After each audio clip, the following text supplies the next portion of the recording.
I did no profile pic for this one. This one's gonna be, watch, nobody comes into this one because my stupid face isn't on there going, watch. Ace, deuce, craps, 1-4. Deuce, deuce, craps, 1-4.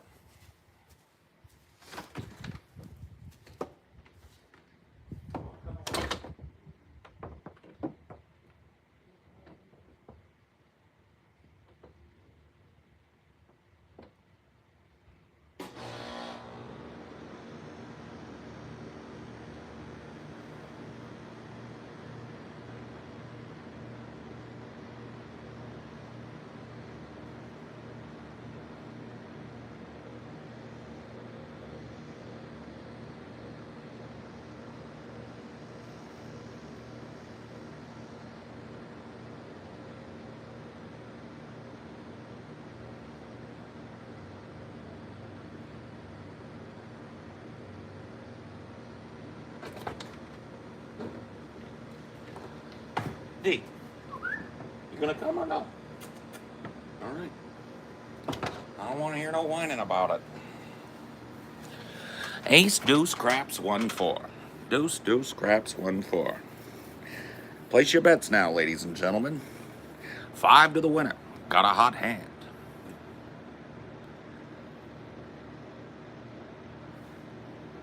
Ace, deuce, craps, 1-4. Deuce, deuce, craps, 1-4. Place your bets now, ladies and gentlemen. Did your day get any better? Bro, you won't believe it. Right? So, okay. I thought today was Wednesday. This is a common problem with me. Sometimes a day will disappear out of my week. Oh, today was Wednesday. Me and the guys got plans Wednesday. We're filming something, we're doing a meeting. And, so I called the guys and I was like, hey guys, what time are we meeting again today? Or I texted them. TJ texted me back like, bro, it's Tuesday. What are you talking about?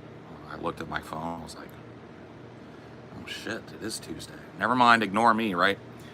And so I was like, dude, I'm still tired. I'm just going to lay back down. I didn't sleep worth a shit. I'm going to lay back down.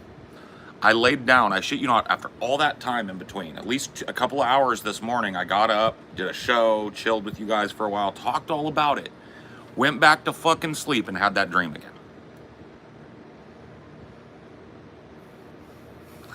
Same dream.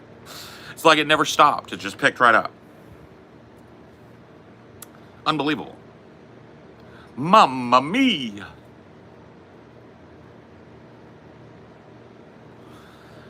Ace, deuce, craps, 1-4. 5 on the winner. Got a hot hand.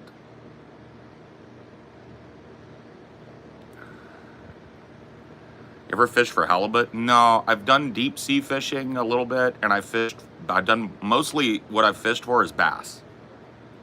Like largemouth bass, smallmouth bass. That's most of my fishing life has been trying to catch the bass. The elusive bottom-dwelling bass, the predatory bass.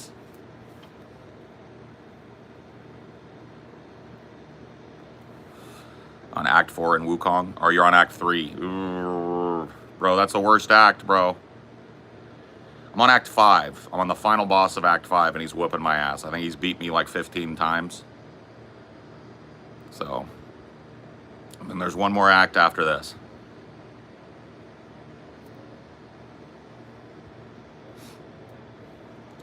What's my PB? I don't remember, man. I was a kid mostly when I did fishing. As an adult, I think I caught like a 5-pound bass one time. My biggest fish catch ever was as a kid, bro. Like a little kid. My dad took me fishing, and I had this little kid's like Snoopy fishing pole that was like half the size of a real fishing pole. And my dad helped me put a night crawler on the end of it, and I literally just dropped the line right off the thing. My dad's got his nice bass rod, and he's casting and stuff, right? And he's doing his thing. I'm just literally sitting there with it in the water, just sitting.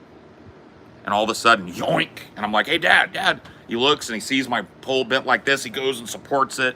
He's like, all right, son, reel him in. Dude, I won that year. It was a fishing competition for the biggest bass caught at our Indian guides thing that we did. And I caught a fat bass, bro.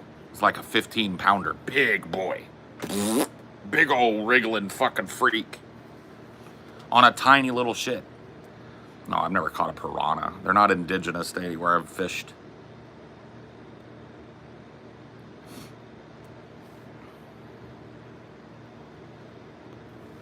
I'm not a big fisherman, though, to be honest with you.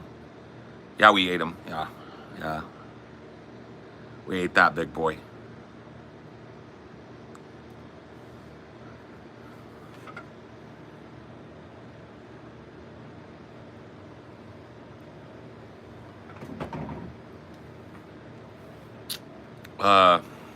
How he tasted? Tasty. Never seen a gar. No.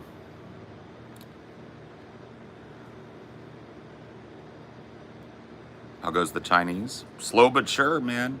I'm on preferences now. Wo bu shi huan. Wo bu shi huan. Wo bu shi huan. Sorry. Wo bu shi huan. Han bo bo. Another one of my favorite words. Han bao bao. Han bao bao. Can you guess what han bao bao is? I bet you can. What is han bao bao?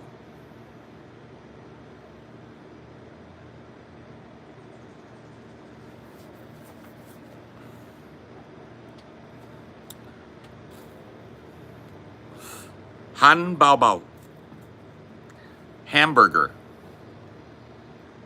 That's how I say hamburger, bro. Han bao bao. Wo shi huan han bao bao. Nina? I like hamburgers. And you?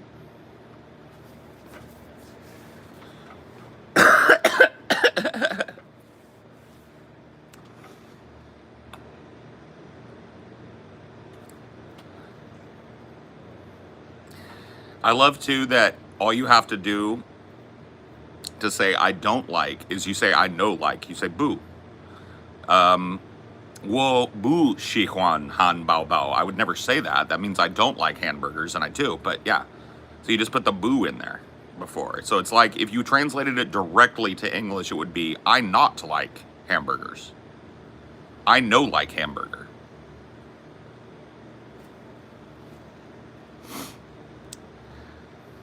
Nishi wore tongshi? I'm not sure. I mean, you are something. You are my comrade. Oh, cool. Neat. Neato burrito.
You could have a nice, cool lickery on you. Here you go. It's a cube. Get it. He's like, I don't care anymore. I'm telling you. Puppy shit. That will help you out. That will help you be cool. Don't care, Dad. Puppy shit. Too much puppy shit. You don't know I I outgrew the cubes, Dad. you don't know I grew up, Dad. You don't know I'm an old man now, Dad. I don't do cubes no more. Cubes ain't even fucking interesting to me no more. I've graduated. I only chase kitties, possums, anything that comes in this backyard that isn't a bird or a bug. I wonder why he allows burbs.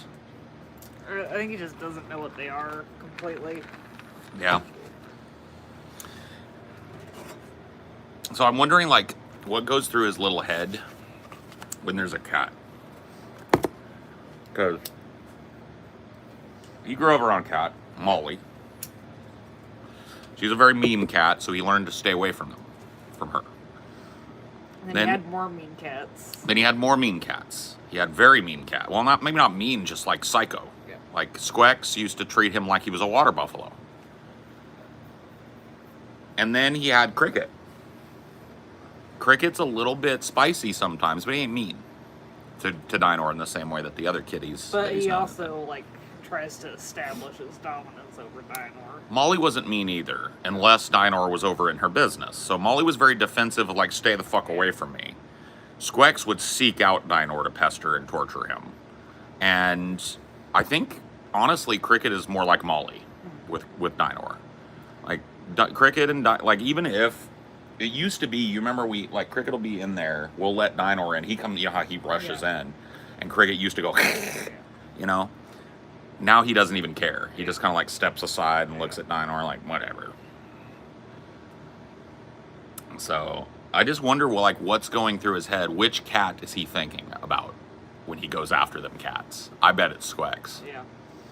Well, because Squex is also an indoor-outdoor cat for the longest time, so they probably smell like Squex at that time. And Yeah. that lean look like Squex. Yeah. Although that lean look is gone from Squex, from what I hear. Squex is a chonk now. He's a chonker schwonker. They just gotta follow the diet plan I gave Cricket. Have an auto feeder for kibble, can at night, Their problem is they've got multiple animals running around the house. and multiple people. Yep. So they don't communicate who last fed the pet. I don't even know if that's true, but what I do know is an auto feeder probably wouldn't work because you got 3 cats. Yeah. Right? So you would have to have one room where there only was one cat, and that every day you get them in that same area so that they learn that this is when I get fed. It's 3 cats. 3 cats and a dog that'll eat that cat food. 2 dogs that'll eat that cat food. Let's be real. Or is it 3 cats and 2 dogs? It's Yeah. Godzilla, Salvador, Yeah. And then Rocket, Rocket, Squex, and Corn Pop. Corn Pop. And I've never met Rocket, but I know Squex and Corn Pop are 2 of the most insane cats I've ever met in my life. For different reasons. So it's like, it works for us because he can't get up on a table. Yeah. So there's a place we can leave open so Cricket can get to it whenever he wants. He's fed at the same time every day. It works for him. But only I think if there were 2 other cats in here, he'd be way more whiny about it. He'd be, and we would stealing their food. We would probably have to, like, do community feeding. Yeah. Because I don't really know how that works out. You got a lot, like, sometimes cats don't, you know how Cricket is, he doesn't want to eat as soon as you feed him. He wants to know it's there. Yeah. So if you put Squex off in the room and he doesn't want to eat right away and he's meowing at the door to come out, and then you let him out and then an hour later he wants to eat, how do you police that? If you could leave it out somewhere that only Squex could get to, then it wouldn't matter. But Squex isn't like the most agile cat of all the other cats. No, I mean, there's nothing in that house that Corn Pop is not going to get his grubby little paws on if he wants it. So, and I don't know Rocket.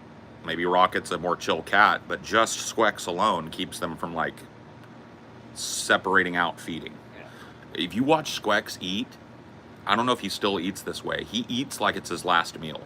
He gobbles. And then he's looking for more. Whereas, or not Squex, Corn Pop gobbles.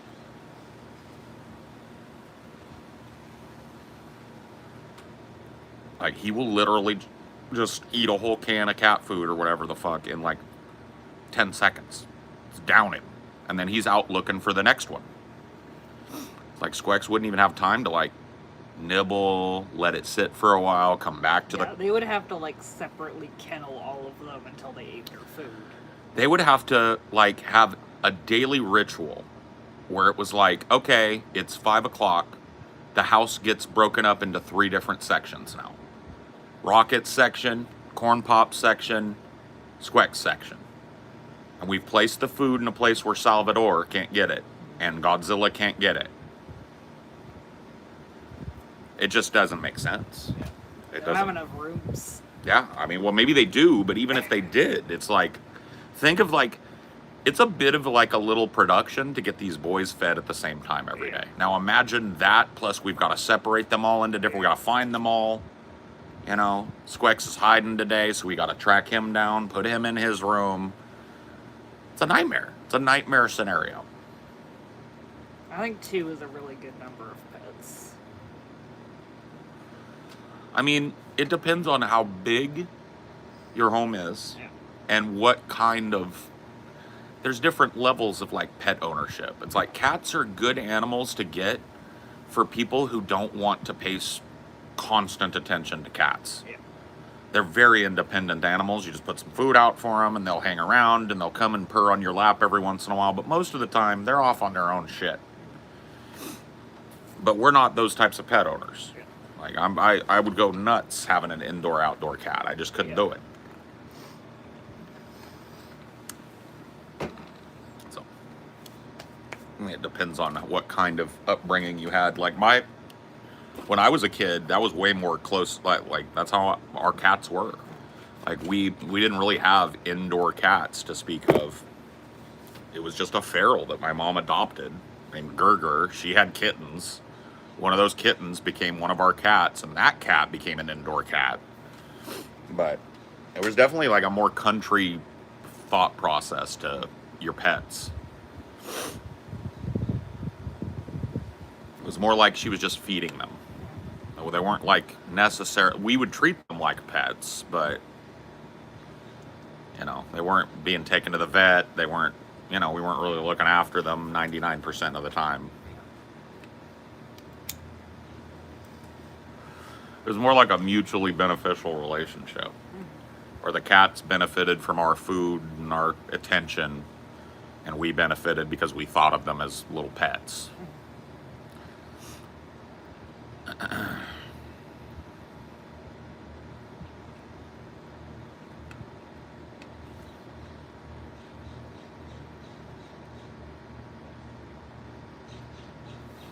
If you had one non-pet animal as a pet, what would it be? I don't know. Like, I like goats. I like chickens. You know, if my life takes that path to where I'm on a little piece of land, a little acre or something, I would love to have a goat to help me keep the, you know, to keep the land kind of chewed back, let them graze out there. Maybe a couple goats, depending on the size of the lot, and a little chicken coop. 10 or 12 little girls in there, keep them nice and safe from predation, keep them clean, and collect them eggs, you know. I would also, you know, like in a longer term sense, if, like, once again, if my life goes that direction, a little victory garden, a little pepper garden, you know, where we've got garlic, we've got scallions and onions, some jalapenos, some tomatoes when they're in season, some strawberries when they're in season, you know what I mean? Just little planter boxes that we can swap out seasonally. I would love that. You know, when I was a kid, it was a big part of my chores to help my mom deal with her version of that, you know? My main concern is just like, I don't really have much experience with that. It's been a long time since you had experience with that. It's true. I gotta be honest with you though, baby, I don't worry about it. I really honestly don't worry about it. It's been a long time since I had an experience with it. You're right, I haven't lived in that kind of environment. You never have. You're gonna be fine. And I'm gonna be fine. It's not like something 24/7, 365 you've got to be worried about.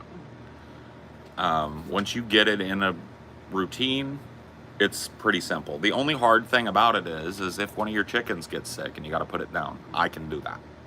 You won't have to do that. I can do that. I don't relish doing it, but I know how to do it humanely, and it's not a problem for me. That's the hardest part about it. You know, that and predation, right? We build a fence, a fox gets in there, kills up our chickens. Sucks, but you know what I mean? Those are the hard parts about it. The rest of it's just straight up routine. Mucking out the pen. You just don't let it get dirty for them in there. You switch out the straw in their hutch. You make sure it's nice for them. You know.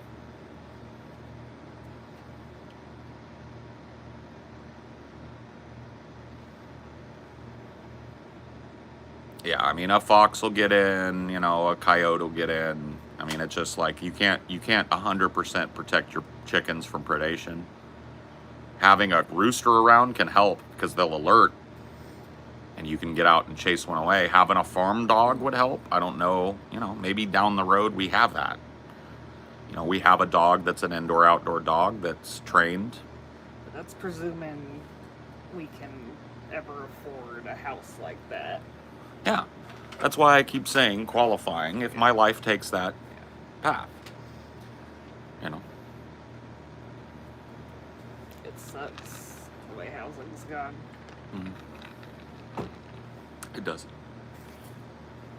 There's no reason this piece of shit is worth like 400 or whatever the fuck they think it's worth. Not a chance.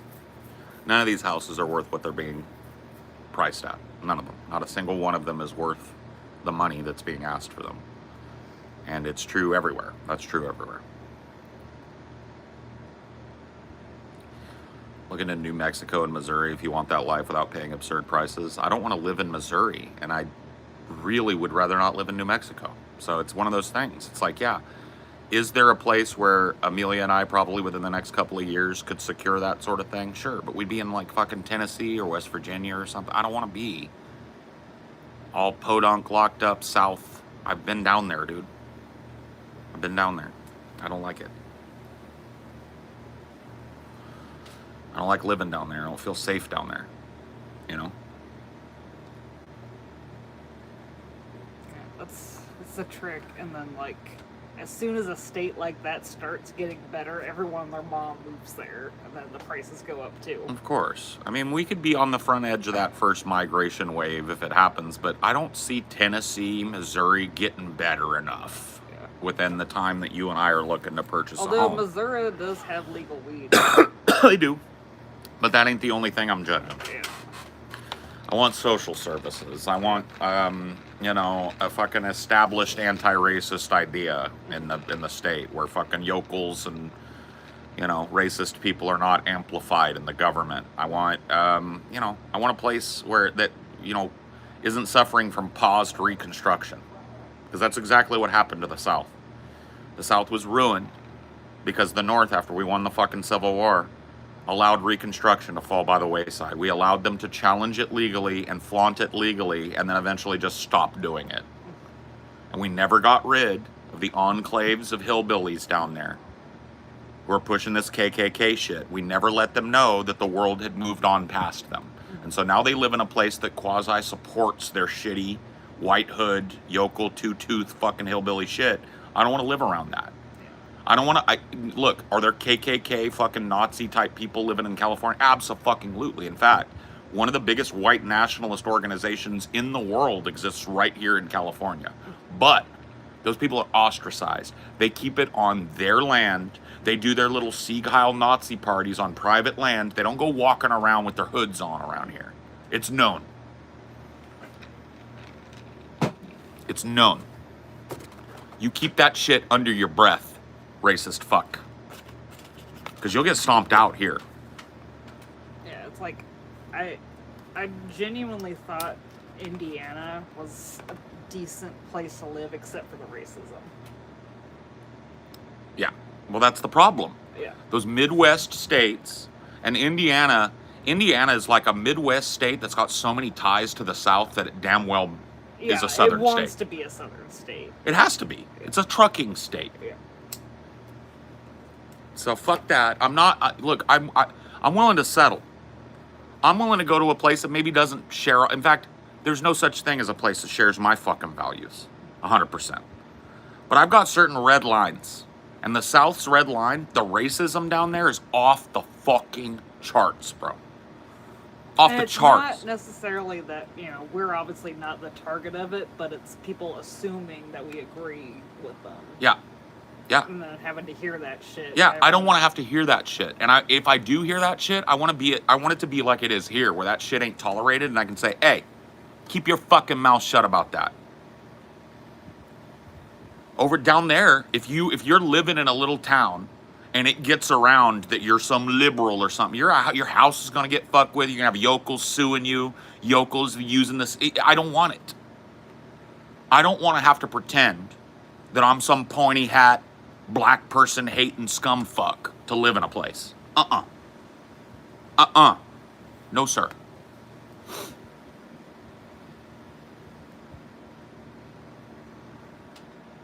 No, sir.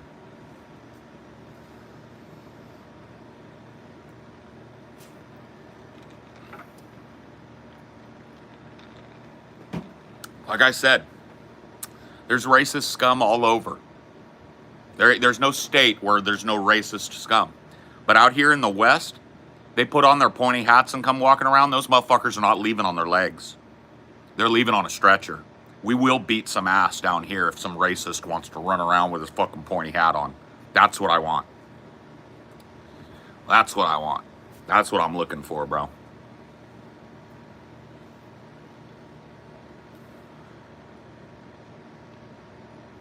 Cut the fuck out of them. Yep. You want to be a fucking dumbass? Go ahead. You got the right to be a dumbass, but keep it under your breath. Look over both shoulders before you make the N-word joke. That's how it is out west, unless you want to get a mouthful of your own teeth. Down south, you got to pretend you're... yeah, man, I don't know. Because these motherfuckers will stomp you out down there. Fuck it. I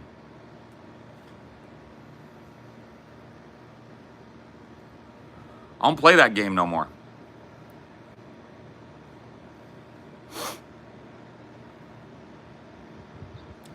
$530K for 2.5 acres and 1,800 square feet is a robbery, bro. $530,000 in a shit town is a robbery. Yeah, look at what it was sold for last Yeah. time it got sold. You can look that up. Look at what the person bought that for probably 15 years ago and tell me. Tell me it's all right. Tell me that's a good deal for you. Especially with the housing market teetering on the edge of insolvency. Good idea. No. It's gonna get to a point where just like almost no one can afford to buy a house. It's already there. Yeah. It's already there. It's already there. We're seeing the front edge of it now. We're about to have a generation of renters. Already there. Landlords and renters. That's all it is.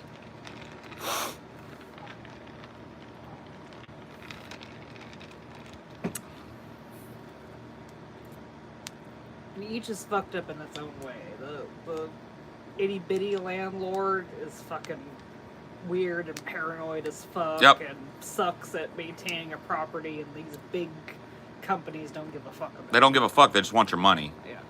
And they'll try to get away with everything they can possibly Oh, yeah. get away with. They'll screw you into the ground to get your money out of you and then just ignore you for the terms of your lease. And that's the way it is, and that's what you put up with. No.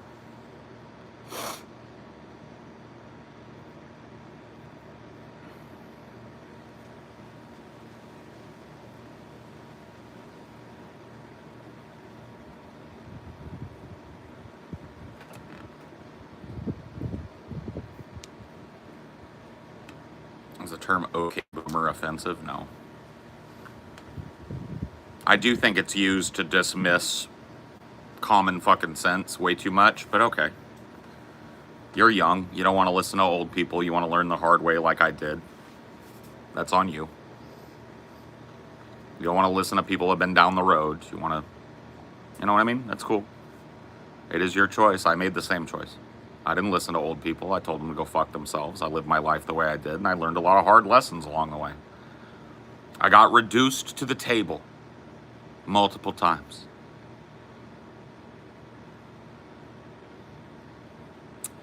That's the way it goes. You want to okay boomer your way through fucking learning things? That's all good.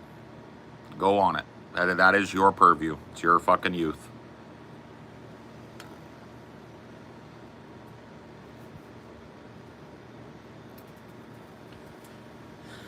Shibbity, skibbity, flibbity, jibbity, hibbity.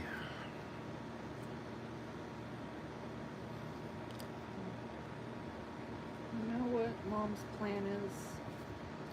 Mom is going to attempt to bathe you, Oh no. daughter. Oh no. She said the word D.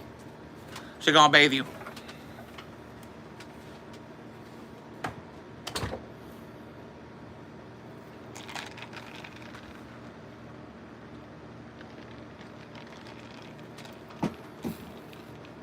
Or the cheapest and safest states for a trans person like myself? I don't know. Far East and Far West. I don't know how cheap fits into that, unfortunately. I would say California. There are better social programs for LGBTQIA people here than anywhere else in the country. They're woefully fucking underfunded, but at least they exist.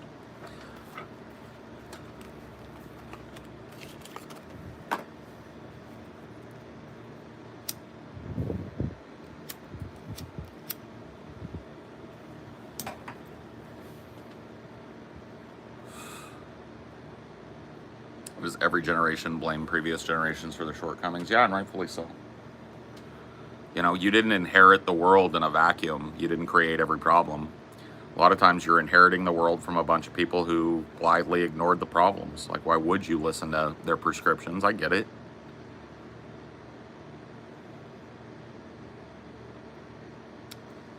I don't know. You'd have to talk to a boomer. We didn't start the fire. It was always burning since the world's been turning.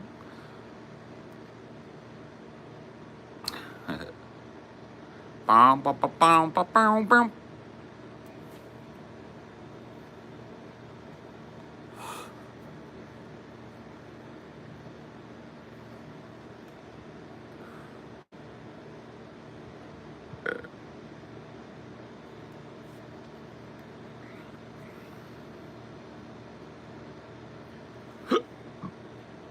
You think future generations will say they were wrecked by the woke mind virus? The woke mind virus. Yeah. Yeah.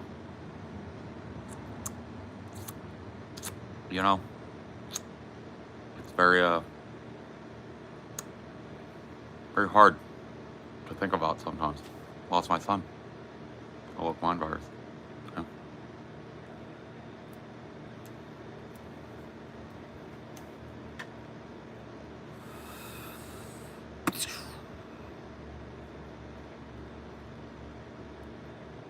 Yeah. Yeah. The woke mind virus. Yeah. Yeah.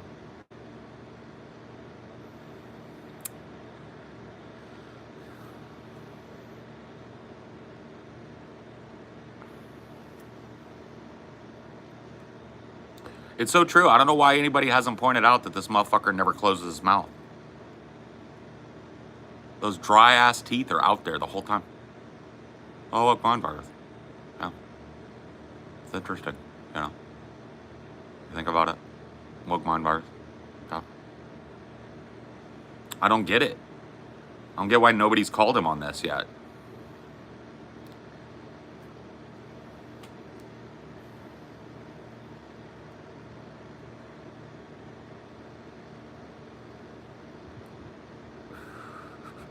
It's like Vince Vaughn in The Cell. Yeah, he kind of is, yeah.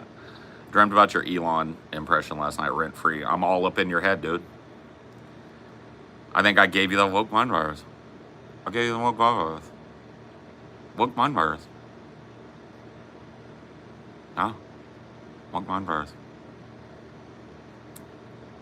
Dry ass lips. Dry ass teeth. He's always having to suck them, too. Yeah. Yeah.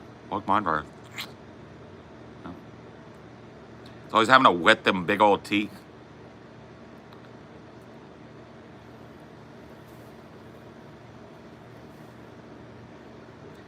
Any chance you and the guys come out to Chicago? Chicago, Maine, 1st and 15th. Maybe, yeah. Paul, what lengths would you go to preserve your freedom? I don't agree with you, but I would die for your right to believe it. I don't know, bro. I don't really think I've got much freedom to preserve left anymore. I think one of the things I've got left is possibly like, oh, I got him.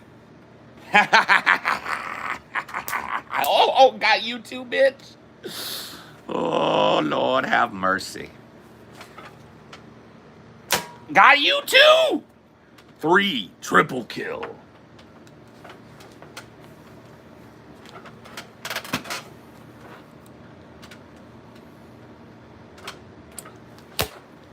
Ooh, that was close.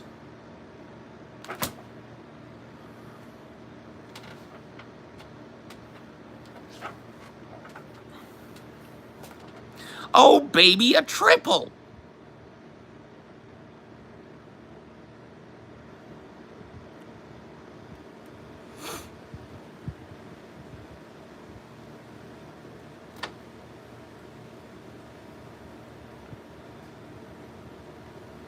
I think Amelia just locked me out again.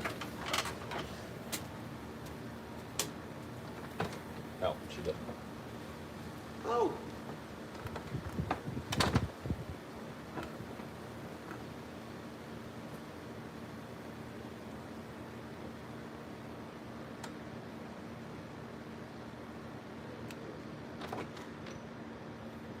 We didn't start the fire.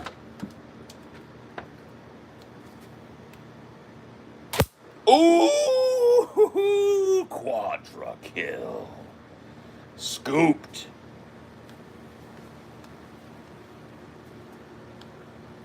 Pentakill. Oh.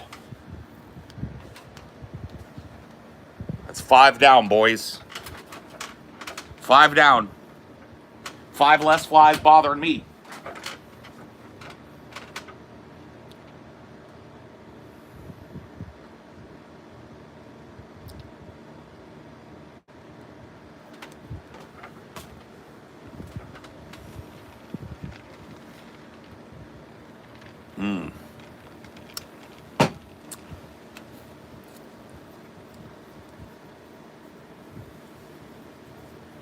Wow. I haven't been bothered by a fly in 10 seconds. What happened, boys? Where you at? You got a snotty nose? No, I don't. I don't have a snotty nose. Fuck you. You got a snotty nose. Lucky you on the internet with that, Bobby. You say that to me in public, get your mouth slapped and see what you do. See what it is. How would you react if I slapped your mouth in public, Bobby? I want to know. Would you put your dukes up? Would you stand there like with a soy face? Like, I bet that's it. That's my guess, is you would go, and you'd probably say some millennial shit like, really, bro? Really? 100% bet. Really, bro? Seriously, bro? Really?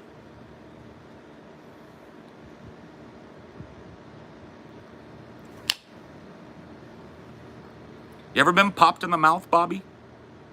You ever had somebody just slap you right in your lips because your mouth was running too fast?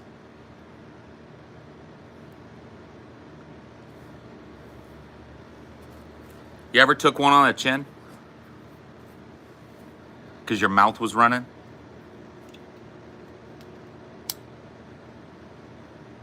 Oh, trust me, he don't want to be slapped. He might think he wants to be slapped, but he don't.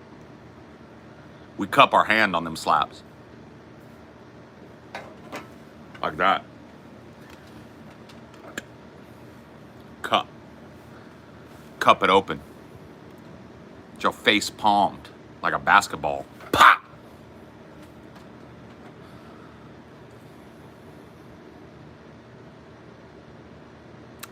How do you prefer to game with people? I don't really care. Trust me, LD Venus, you don't like being slapped. You got a certain way you like being slapped. You don't like being slapped the way I'm talking about getting slapped.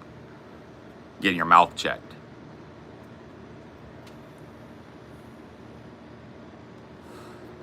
Your pride.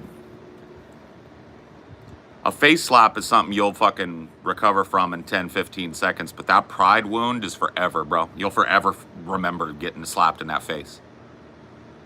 You'll forever remember when somebody checked your fucking fresh-ass online mouth. You'll never forget it, bro. And the next time you're about to say something wild in public, you're going to remember that mouth. You're going to remember that sting. You're going to remember how humiliating it was to get popped in the face. And you're probably going to keep your mouth shut. That's how people learn. You poor little motherfuckers that have been raised on the internet, as soon as you get I know a lot of you every day. It warms my heart to know like at least 50 of you every day probably learn this lesson I'm talking about.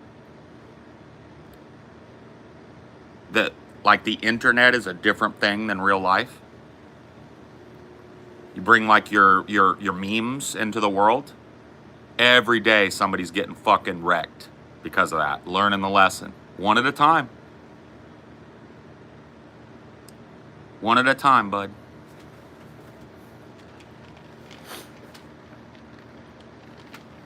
Most of the little motherfuckers already know, though. They keep that online energy straight online. It's yes, sir, no, sir, can I help you, sir? As soon as that internet goes off, and then they bring all that fucking angst onto here. Most of them already know, but there are a few of them that think that the world here is the world over there. Some people aren't used to consequences, but like I said, every day, 50 or 60 of these little fucking motherfuckers learn some consequence. Every day. Slowly but surely, somebody in fucking society is handling what your parents should have handled.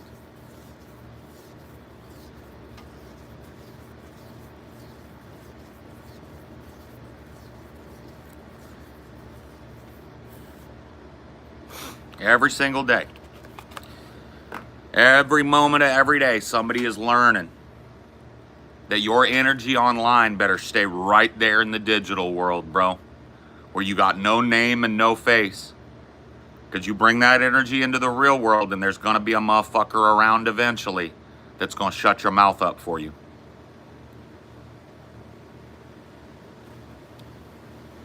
Just a matter of time, bro.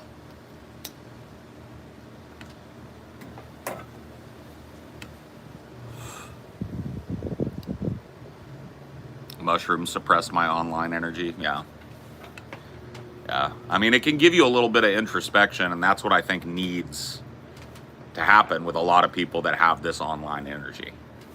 They bring this brolic ass fucking, I'm gonna say shit I would never say out the side of my mouth ever in public above a whisper, and they bring it out into here. Yeah. And it's always the people that are most polite too, usually, that you hear it from in here. These are the yes sir, no sirs.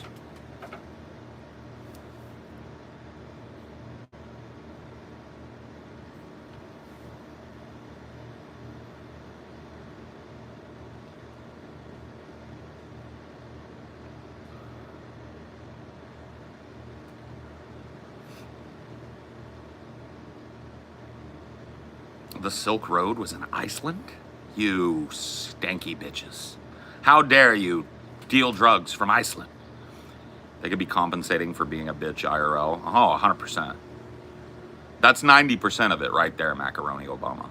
That's 90% of it. It's like these are the dudes that wouldn't step up, wouldn't square up if they had to. If you popped them in the mouth, they would react like a fucking bitch. Literally like, huh? Real, bro? Real? Seriously, bro? Chill out, bro. That's the energy that they actually have, but they bring this brawlicness onto the internet that's fucking wild, bro.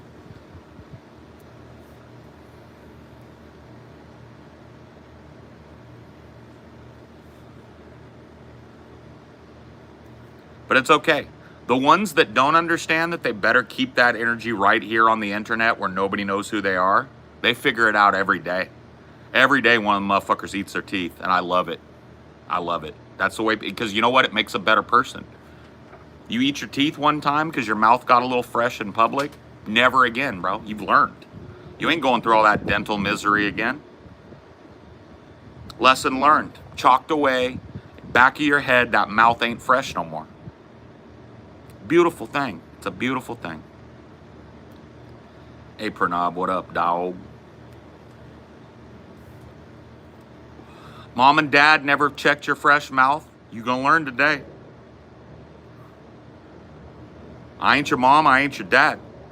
But I do know a few tactics that'll raise you up. I do know a few fucking shortcuts. Nah, nobody got their ass kicked. We're just talking about online energy versus real life energy and how it's super different, bro. How a motherfucker that'll do a drive-by shitty comment up in here would be, yes, sir. Yes, sir. No, sir. Oh, nice to meet you, sir. My name is Alex, sir.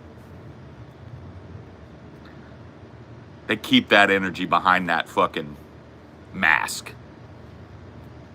That's what we're talking about. Yes, sir. Oh, of course, sir. Happy to help, sir.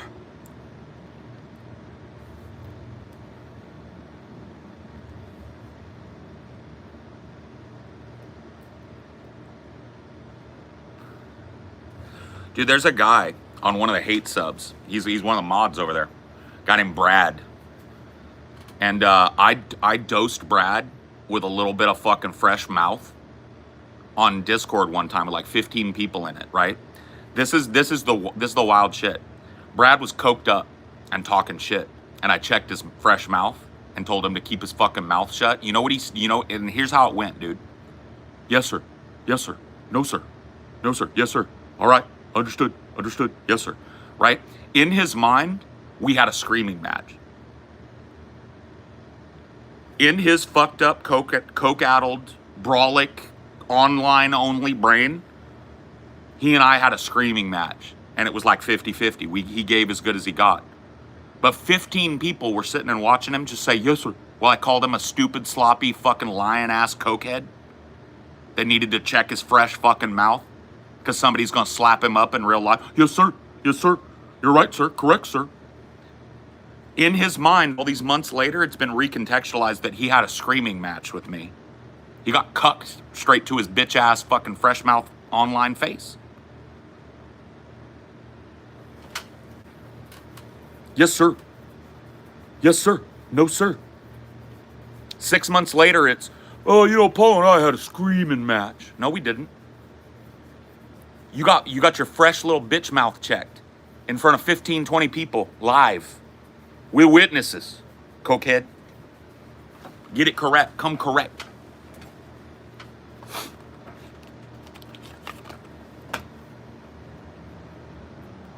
Yep. I've been in fights in public. I've landed my blows. I've had blows landed on me in public. I'm not afraid of a fight. I've had my ass whooped and I've whooped some ass. Just the way it goes, man. I grew up in a time when that was pretty much you had to do it. 80s and 90s, you had to get down. It just was one of those things. Somebody was gonna fucking press you in public and you either stand there and get pressed like a little bitch or you swing.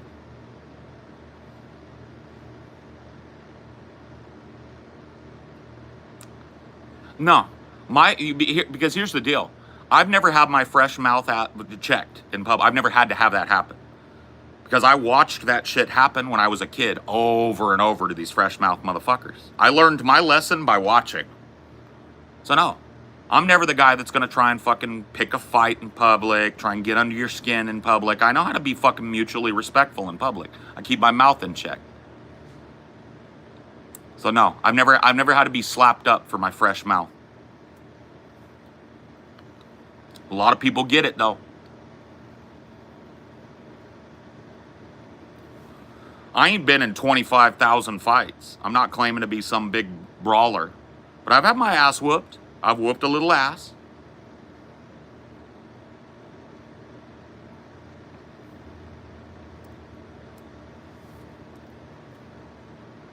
It ain't something I fear. Not something I'm ever going to start. It's not something I run around fucking throwing my hands at people for no reason and shit.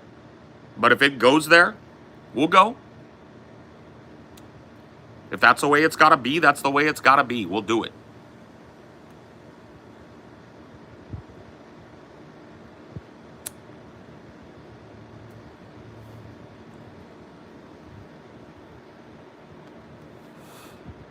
What would the Neuralink chip that is implanted in your brain do for humanity? Yeah. I mean, paralyzed people with exosuits could walk again. You could, functionally get around brain ailments and shit, like motor deficiencies and shit. People that have like Parkinson's and stuff. 100%, yeah. Almost had my 50-year-old fresh mouth slapped at a Green Day concert. I learned after that. Yeah. It'll happen.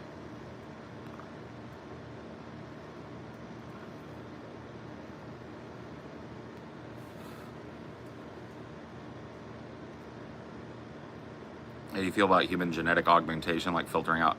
I'm 100% fine with it. A lot of people call that eugenics, but I don't really see any reason for a person with Down syndrome to be born into the world.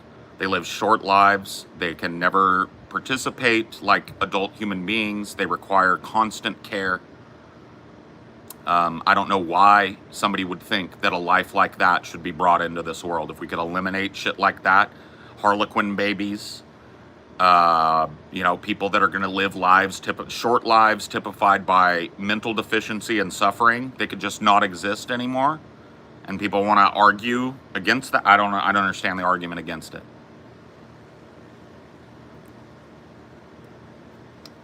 Were you a hippie back in the 90s? Probably not. I was like a skater kid. Hip hop head, skater style kid, What about picking skin tone through eugenics? Well, that starts to get sticky, but I don't know. Like what? Like to me, skin tone doesn't mean much. In the grand scheme of humanity, skin tone means very little. Is marriage better for man or women? And are divorce courts more sympathetic to the woman? I don't know if marriage is better for the man or the woman, but I do know that the divorce courts, family courts are distinctly aligned against men. It's part of it.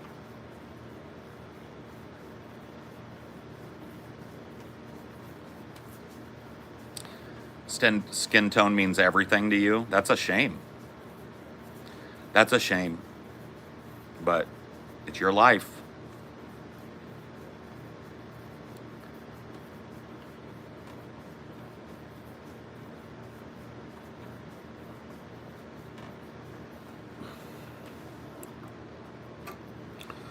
It's your life, man.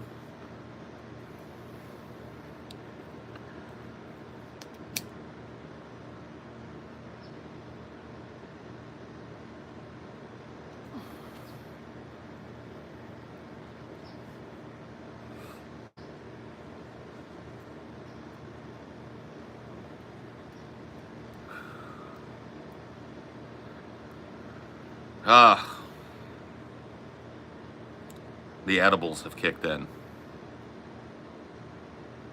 I took a mad dose.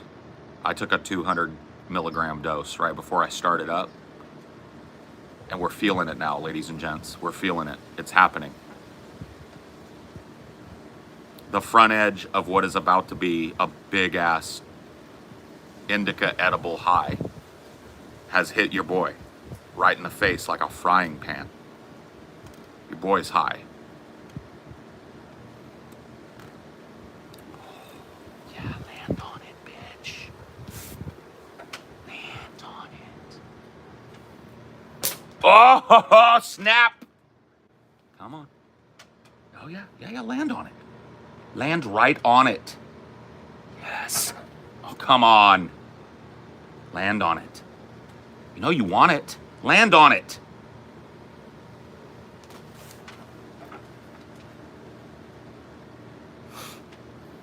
Excuse me while I kiss this guy. Bow now now, bow now now.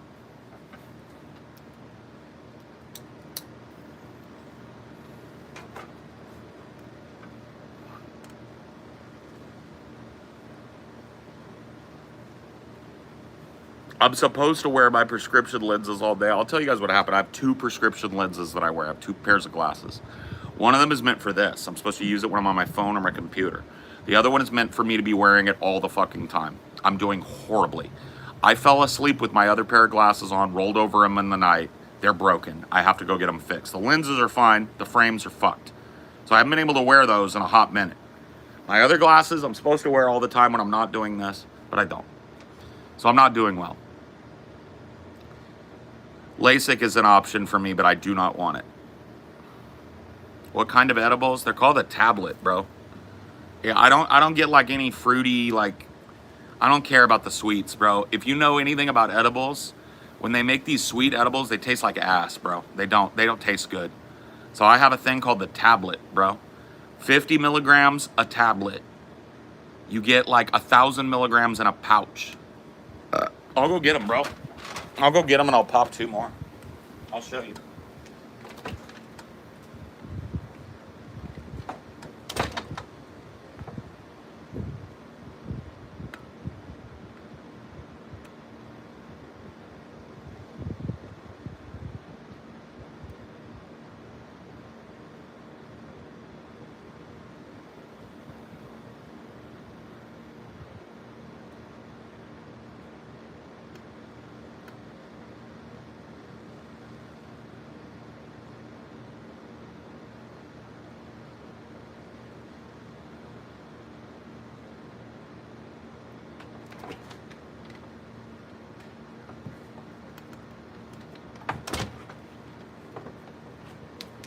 Right there, bro. That's the brand. The tablet. And then you can see the instructions on the back. Swallow it, get high. That's it. That's what you got. The tablet, bro. I'm gonna pop another one of these tablets. I'm gonna pop 2. We're gonna take it to 300. And we're gonna see what happens after 3. 2 more. Down the pipe.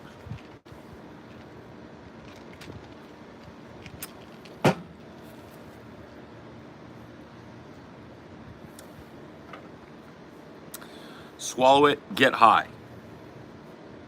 Why not 3? Good point. That's it though. We're gonna stop there, but good point. Why not 3?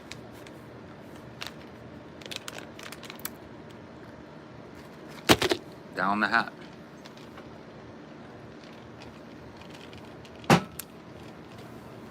¿Por qué no 3? Why not the whole bag? I could, but let's not.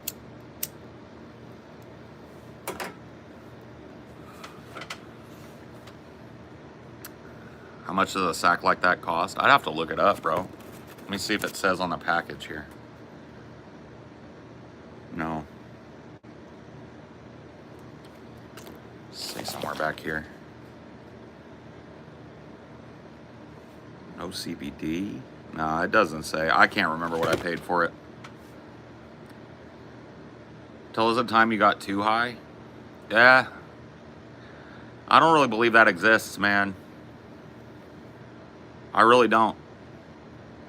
There have been times where I'm like couch locked, like I'm just laying there like...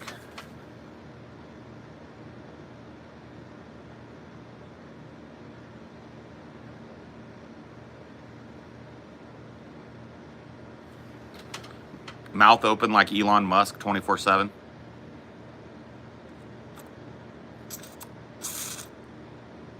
Yeah. I think I might have taken too many edibles. The woke mind virus has descended.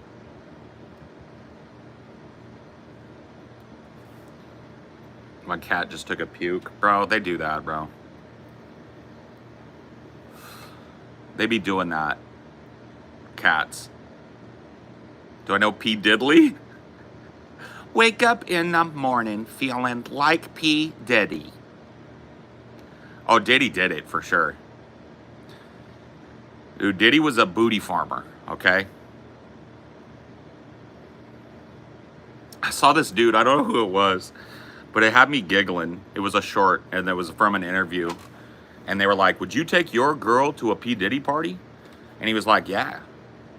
He was like, yeah, man, I'll take my girl. She's not in trouble over there. You are.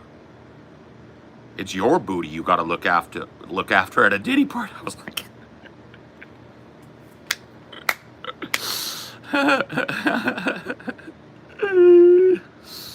oh, shit, bro.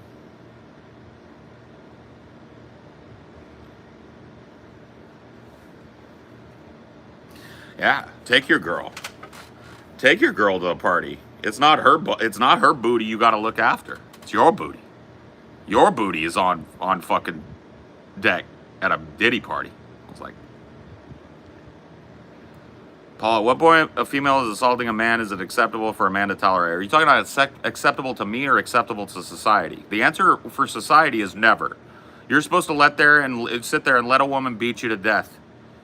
Bust you all up, break your nose, pop your teeth out of your head, scratch you all up, and you're supposed to just put your hands like this.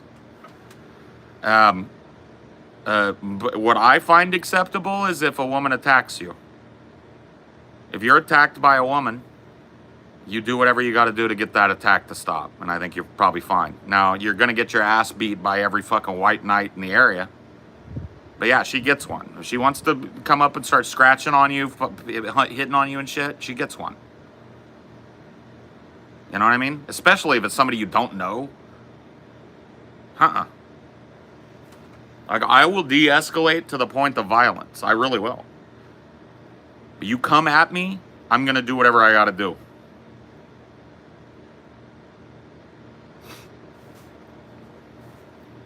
How can she slap?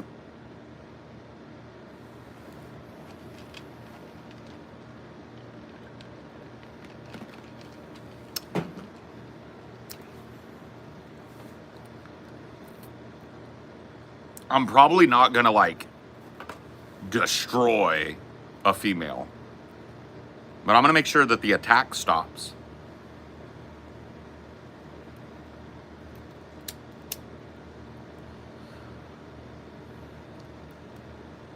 I've been pressed like that, dude. My first relationship was kind of that way, you know, physically kind of like abusive and shit. It's not a good feeling towards me. And I just kind of had to take it a little bit because, you know, I was raised with 5 sisters, bro. I got whooped on my whole childhood. Pulled punches. Hit back 1 or 2 times and got busted for it. Busted out. So yeah, my first relationship, I didn't know how to handle that shit. She'd get in my face, push me up against things, pinch me, scratch me, slap my face real hard. What am I supposed to do?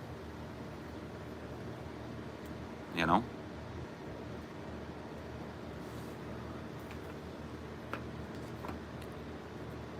So, yeah.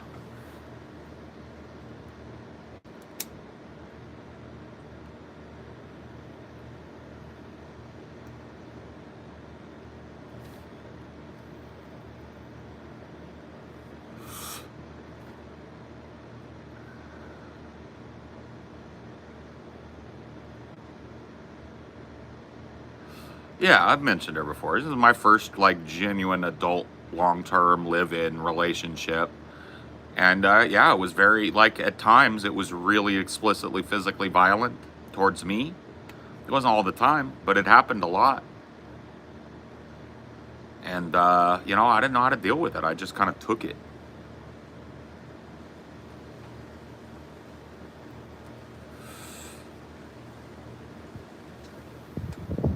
Yeah.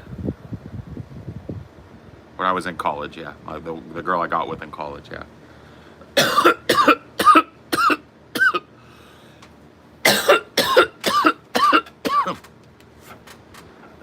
Whoa.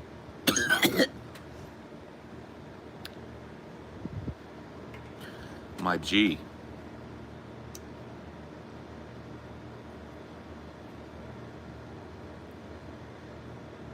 Did you end the relationship because of that? No, I didn't. Look, I got to be honest with you, man. The way I was raised, okay, and I'm going to tell you guys some shit. It's like personal shit, okay? when I was coming up and my parents were still together, they would have fights. And these fights would be very, very vocal. My mother would always be the leading voice in the house, screaming. And there were several times in my childhood. How'd that fucking not fry you, bro? How did that happen? You were standing right on it. I think this side of it is broken. Let's try that again. Land on that.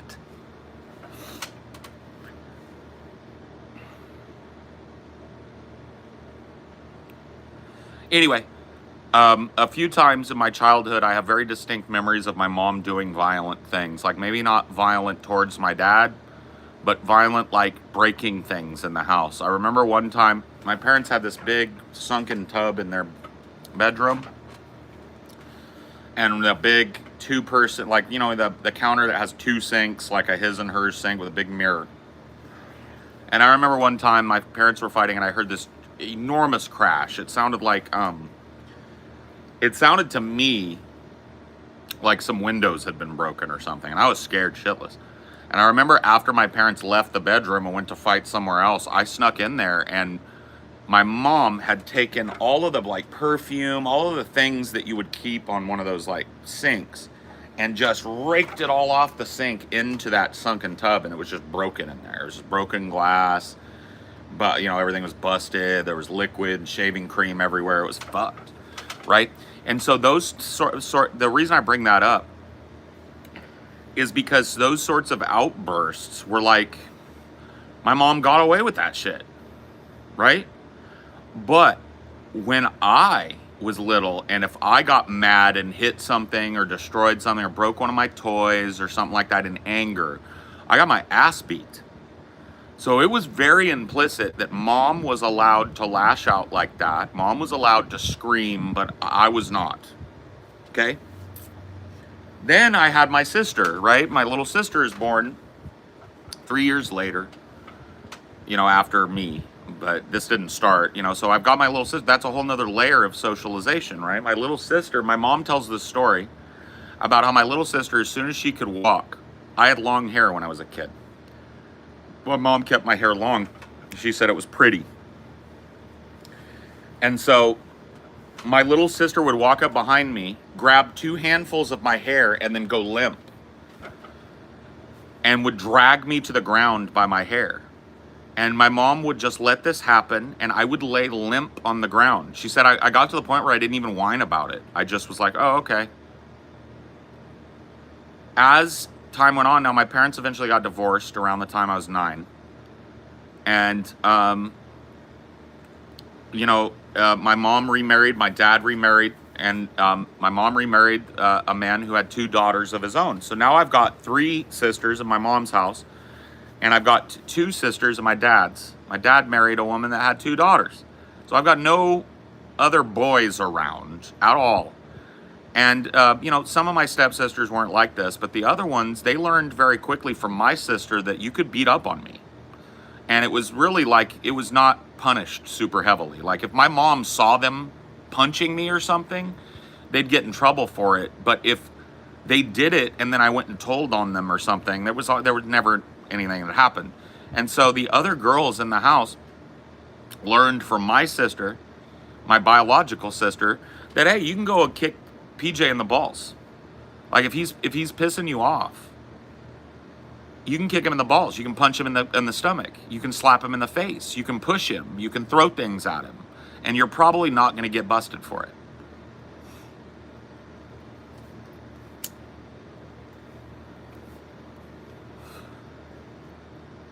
So, but that, you see, you say sorry you went through that, but there are probably like 15, 20, 30, 40 men that are listening to me right now that had very similar upbringings. You don't hit back at your sisters. You don't raise your voice at your sisters. You don't threaten your sisters, but they do it to you. And that's just the way the world is, man. You're the man. You sit and take it. Oh, yeah, I'm close with my sisters. I don't hold that shit against them. We were kids, you know? Why didn't you stick with PJ? It wasn't my choice. Like, PJ was my nickname, and I go by it still. Like, my family still calls me PJ. They very rarely will say Paul, you know? But my friends never picked up on it. Like, they knew my name was PJ, but they called me Paul. And so it's just not something I never you don't force a nickname, you know? It's a nickname is a nickname is a nickname, you know? You get one or you don't. It's like we had a friend Morgan, and we never called him Morgan. We called him Gan, you know? But that he didn't pick that nickname. He didn't start calling himself Gan. We called him Gan, you know?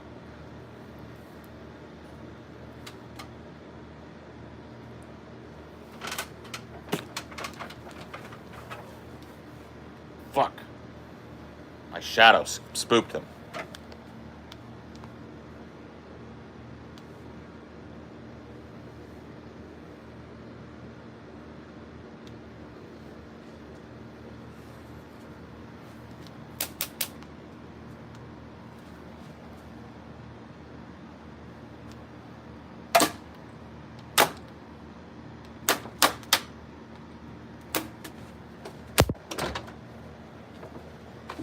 Hey, baby. How did the bathing go? I had to carry him in there. Oh, I'm sorry. You could have come and asked me for help. I don't mind lifting his little butt. You let me carry him in there. All right. I got him scrubbed up. Yeah. What a boy. What a clean boy. Dinor is about to be a clean little boy. Was showing off my tablets to them. Yeah. No bullshit branding, no like hippie mushroom with swirls for eyes on the front. Just like step 1, swallow it. Step 2, get stoned. Step 3, question mark, question mark, question mark. Step 4, profit. I've got 200 millis kicking in right now and another 150 chasing it because, God damn it, I can. That's the power of the tablet. No, I'm actually trying to enjoy my day today because it's a day that I thought I had to work on and I don't. Like, I don't have to make content today. If I do like this, it's because I feel like doing it today, right? I don't have to meet. I don't have to be on the show. I don't have to worry about my lights. I don't have to sit at my computer or at my desk at all today if I don't want to. So I'm trying to enjoy my day. You know, I'm trying to like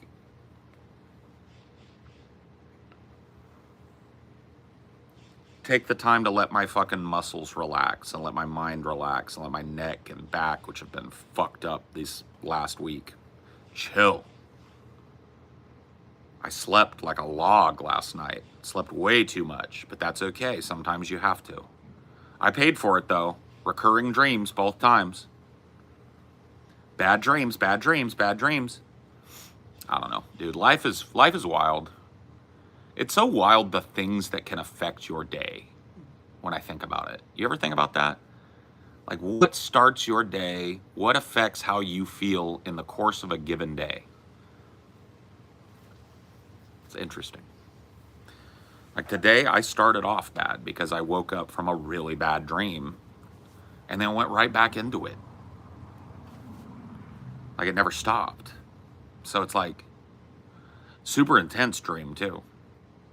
Like a lot of times me being a big pothead will suppress my super like semi-lucid dreaming kind of like real. But other times it doesn't matter. It seems like it doesn't matter. I'm going to dream my fucking ass off all night. And I dreamt and it was the same odd, inexplicable experience from beginning to end. It was clear it was one narrative. Though it just made no sense. None of it made any sense. Very Lynchian. A very Lynchian dream, for sure.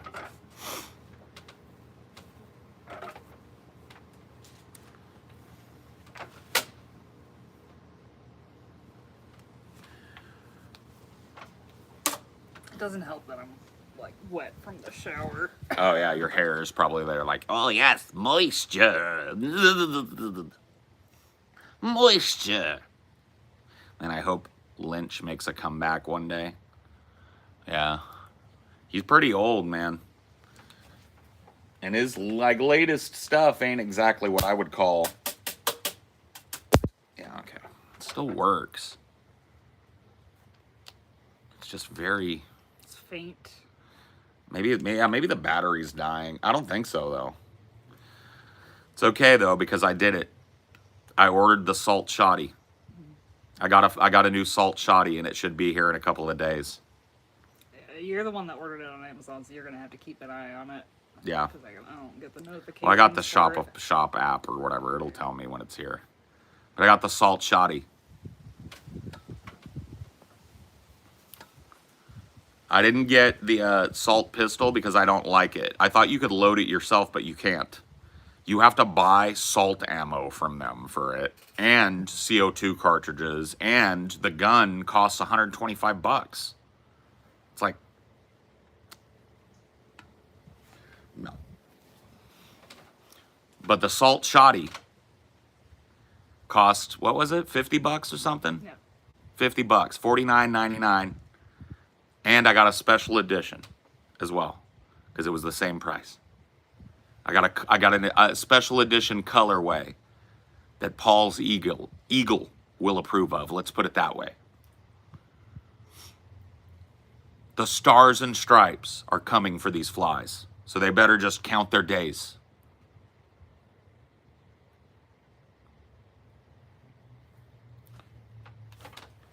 Because, yeah, dude, I'm a caveman with this thing. But with that salt gun, it's on. I can blow them away from 20 feet. Pew!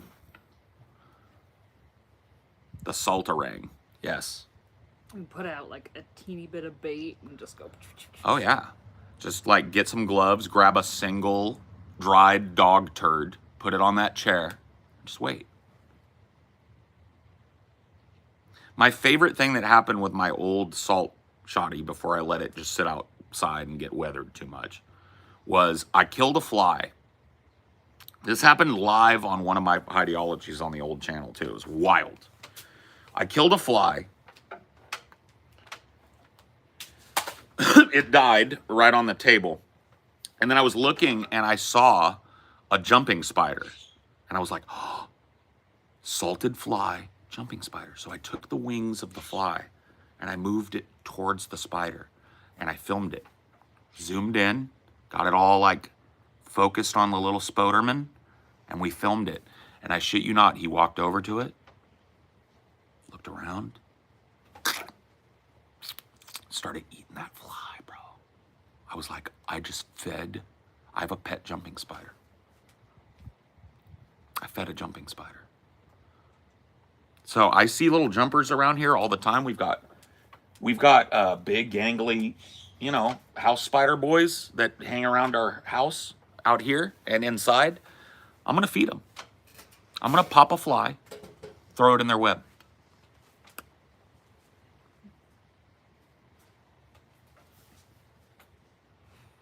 Is there anything I can do for you, babe?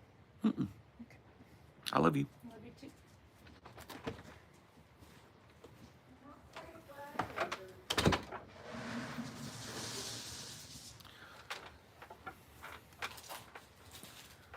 Salt-infused fly for my pet fucking spiders. It's happening. I got the salt gun coming. It's a matter of time. There's too many. It's ridiculous.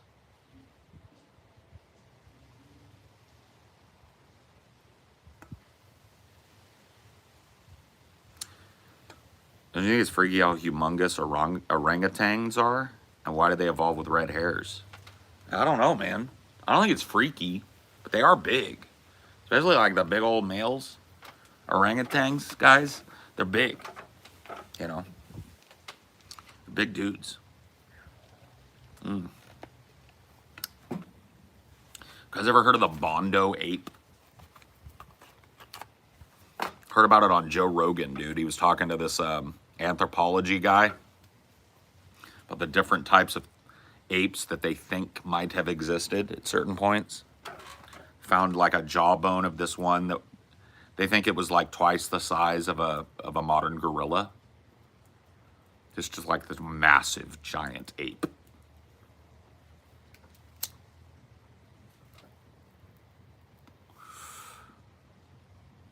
I remember I was on the coast of Lake Huron and my dad at a place we got for the weekend. Spider webs all over the dock, and no mosquitoes mess with us the whole night. Sick. No, spiders are great, man. As long as it's not one of them fucking ones that if it bites you, it'll kill your ass. You know, yeah, I take care of those. But like any, like I know my spiders. You know, I know which ones are good and which ones are bad.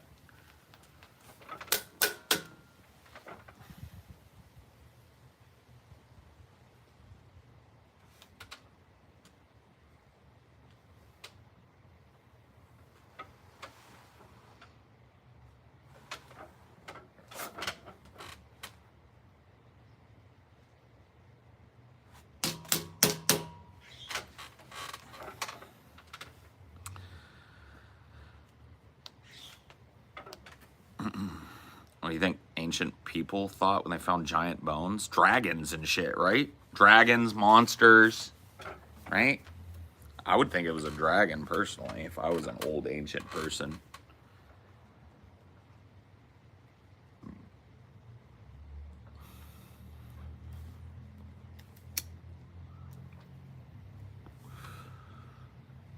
Oh, the salt gun works in the Black Widows too. I killed a few Black Widows with my old salt gun. So when the new one gets here, it'll, you know, if I see one, God rest the dead.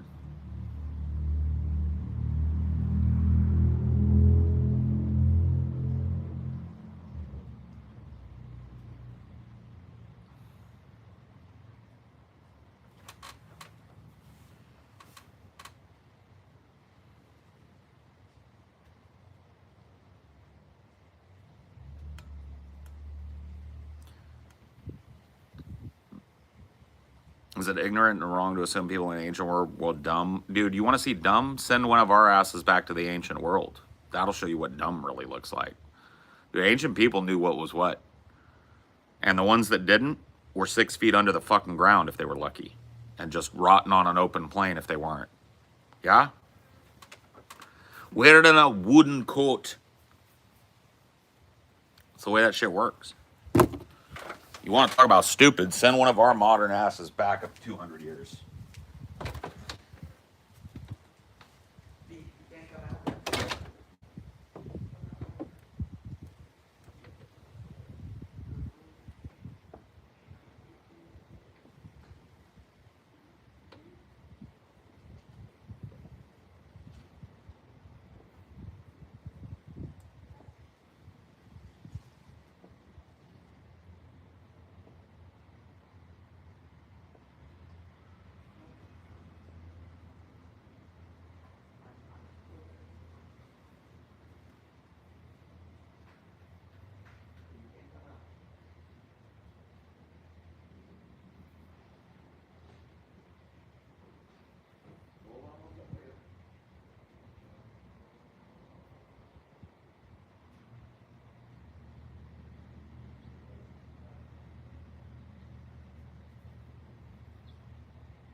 Oh, D, come here, inside.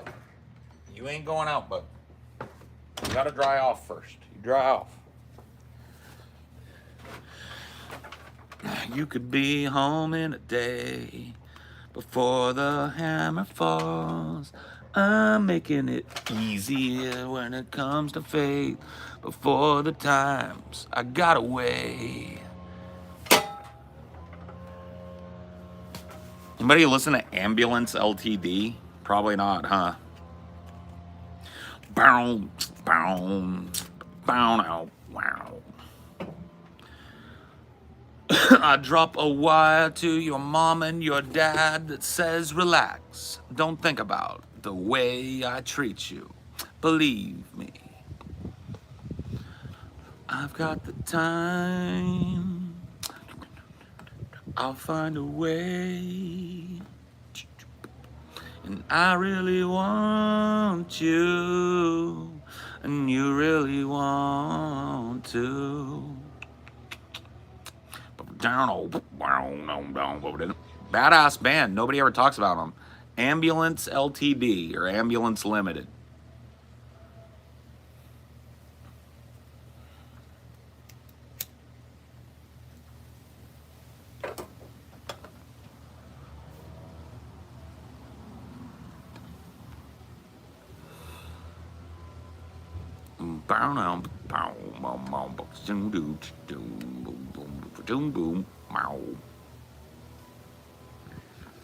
Freestyle. I'm not a really good freestyler. I think too much. I think too much. I eat too much.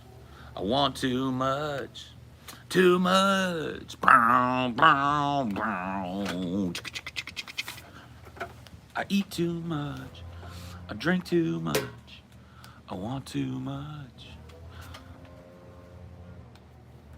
Take too much. Oh, scooped you, bitch. Now what? Another one won't get scooped?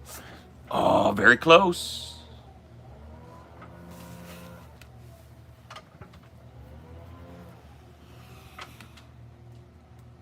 I don't wanna die too young. Too young. Too young. Counting bands, hallelujah. Hallelujah. Hallelujah. Yeah. I'm good at writing rock lyrics on the fly. If you had a guitar here and you just played a riff, I'd write fucking 5 songs on it. But I never got the ability. I'm too into the beat. The beat gets with me too much. And I can't freestyle on it very well.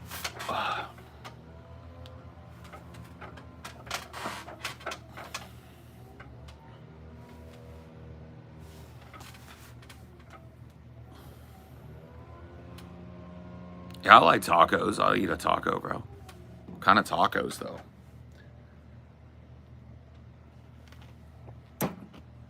Carne asada, pollo asada.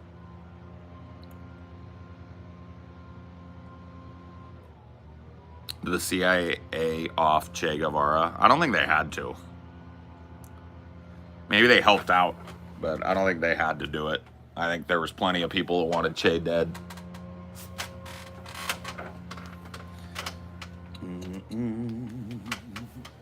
Riders on the storm. Riders on the storm. Into this world we're born.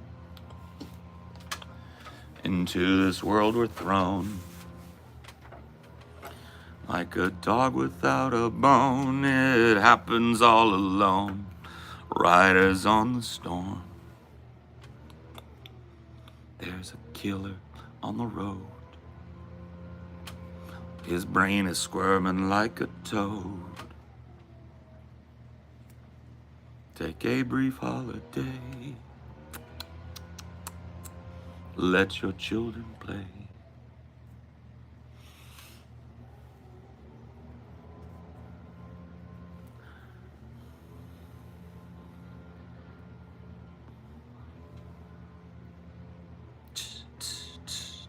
Dong, dong, dong, dong. Dong, dong, dong, dong. Anybody know what I'm about to sing? What's the first word? It starts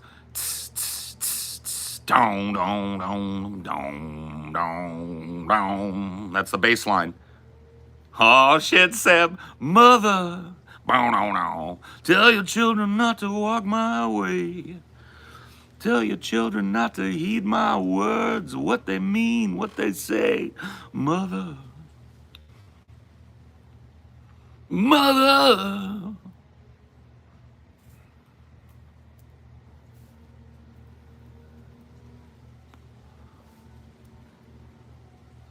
Tell your children not to hold my hand. I know. It's a song about the government. Yes, it's a song about warning your children not to trust the government.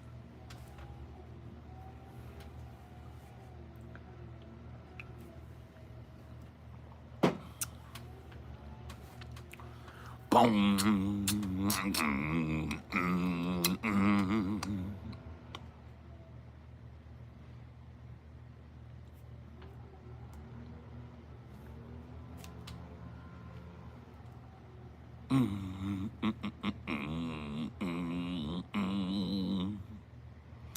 you know Glenn Danzig is a terrible movie director nowadays? That sucks.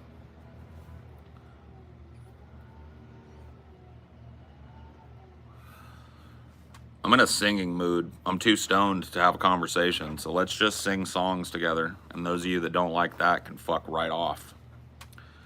Dude, I'm like a jukebox for the 90s. People never take advantage of this. Name me a song that was popular in the 90s, especially rock, bro. Especially rock and rap. Like popular hip hop, popular. Like it had to be popular. If you name it, I can sing it to you. Guaranteed. I'm like a jukebox, bro.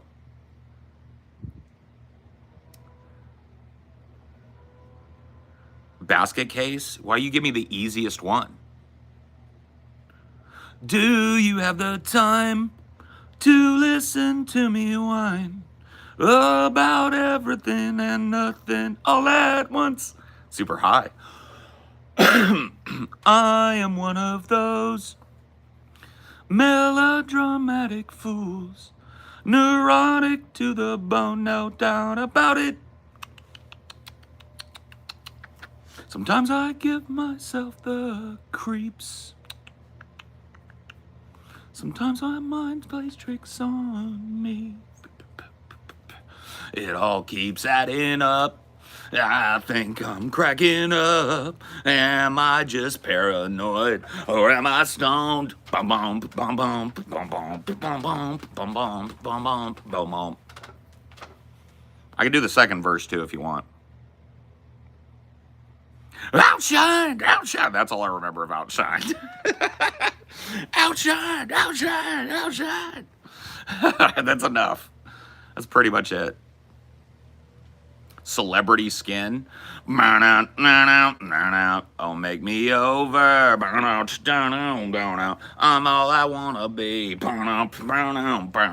Oh, walk and study. Burn out. In demonology. Hey, slow, glad you could make it. Yeah. Well, now you really made it. Hey, slowly I slip down. Great riff. Oh, look at my face. My name is might have been. My name is never was. Got it.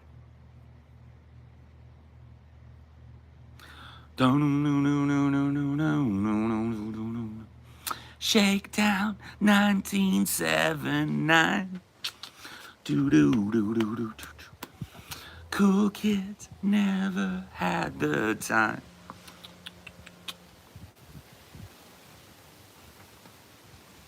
What else you got?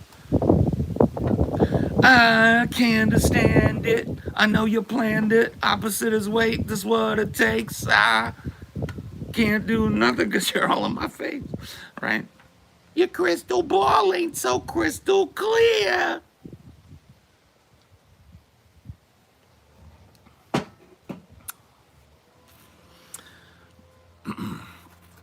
Shuddering, cold and dead. I see the walls inside your head. Times are gone for all that meant. Sometimes far too long for snakes. In my shoes, walking sleep. In my youth, I pray to keep heaven send hell away. No one sings like you anymore. The black hole sun, won't you come and wash away the rain? I have a facility for it. I can hear it, if a song vibes with me, I can hear it 1 or 2 times and sing most of it to you. especially like a rock song. Rap songs are tougher for me, but like a rock song, because of the combination of lyrics and melody, it helps me in my head because I can hear the melody in my head, and knowing what words go with it is easier, I think. You an old dirty bastard fan? Who's that? Oh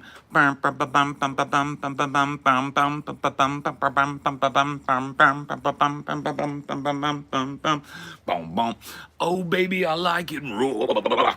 Yeah, baby, I like it raw. Oh baby, I like it raw. Yeah. She's an easy lover, and she'll get a hold on you, believe it. She's like no other, and I'm just trying to make you see.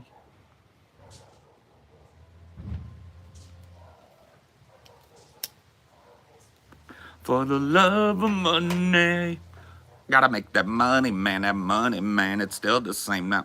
Gotta make that money, man, it's still the same now. Bum, bum, bum, bum, bum, bum. I hear the drums echo in the night. Bum, bum, bum. I don't know all the words, that one is a tough one.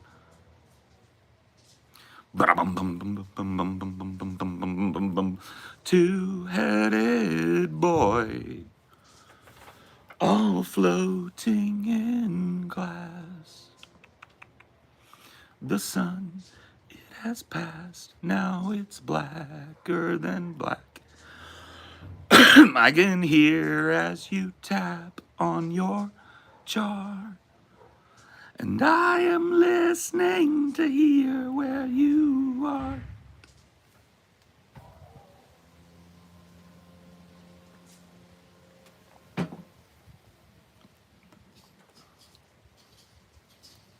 That's my favorite Neutral Milk Hotel song.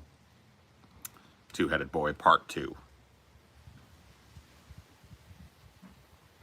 Or Part 1. Two-Headed Boy, Part 1. Two-Headed Boy, Part 2 is I love you, Jesus Christ.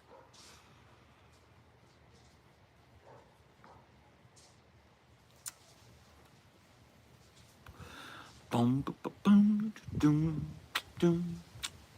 A 1-2, a 1-2. Boom, boom, boom, boom. A 1-2, a 1-2. Take me down, 6 underground, the ground beneath your feet.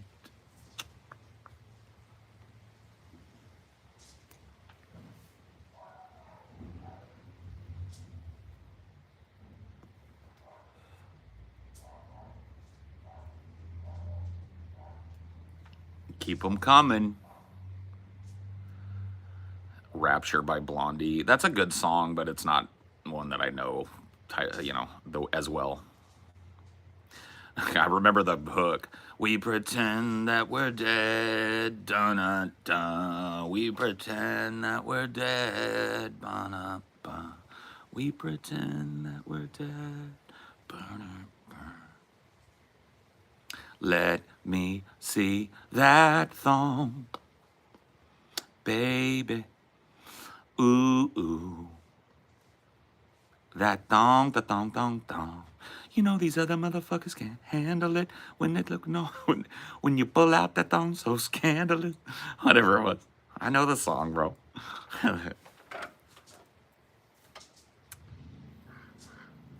It's two princes.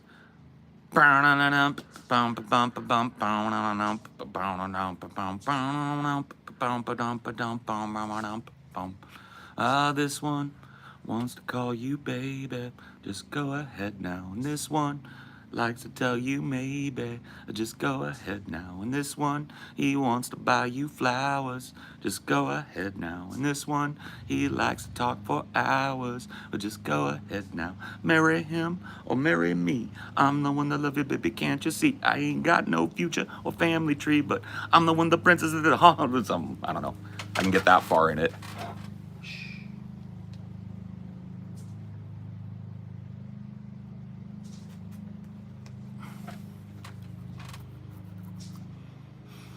How many terabytes you got? Like 20.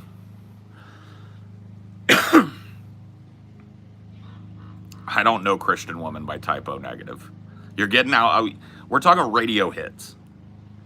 If it was a big bad hit on the radio, I know it from the 80s and 90s.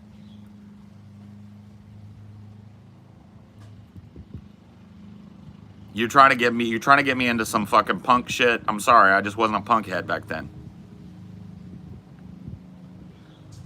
Black number one didn't get any. You know what I'm talking about when I say playtime. I'm not talking about on the alternative station at 2 a.m.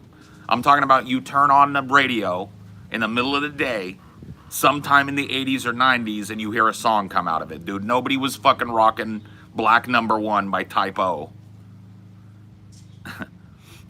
I don't want no scrubs. A scrub is a guy that gets no love from me. Hanging out the passenger side of his best friend's ride, trying to holler at me. Somebody's hiding. It's cold in my icebox. And somebody's cold one is giving me chills. Rather than closing my eyes. Oh yeah. All right. It feels good inside. A flip on the telly.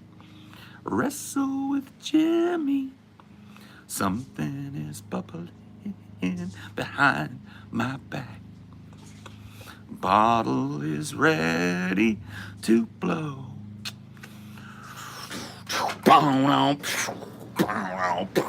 Say it ain't so. Whoa, whoa.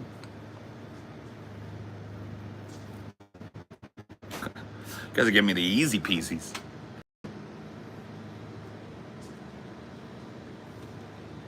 Wrestle with Jimmy. I think he's talking about like maybe his brother or his best friend or something.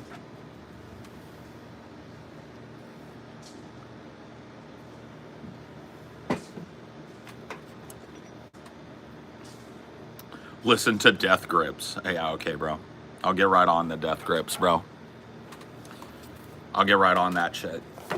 The Death Grips. Yeah. I want the Death Grips.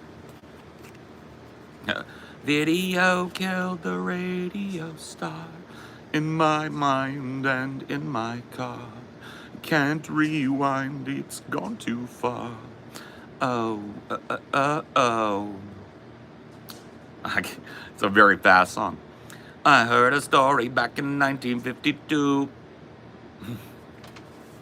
There was a radio, it put the spell on you. Something, and it's true. Ow, ow, ow. She calls out to the man on the street. She says, sir, can you help me? Says it's cold and I've nowhere to sleep. Please won't somebody hear me? Oh, think twice. It's just another day for you and me in paradise.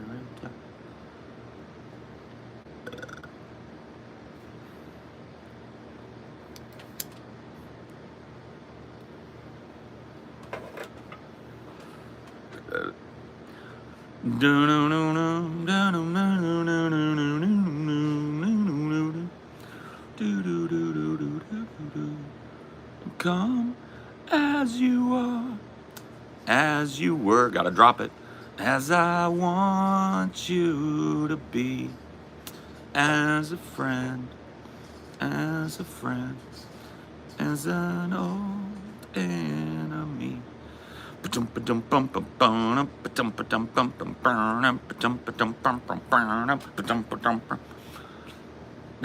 Hee-haw! That's a... You're the best of us.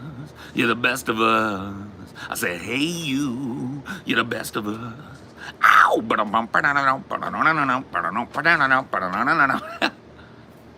Someone's always crying. Got my baby lying.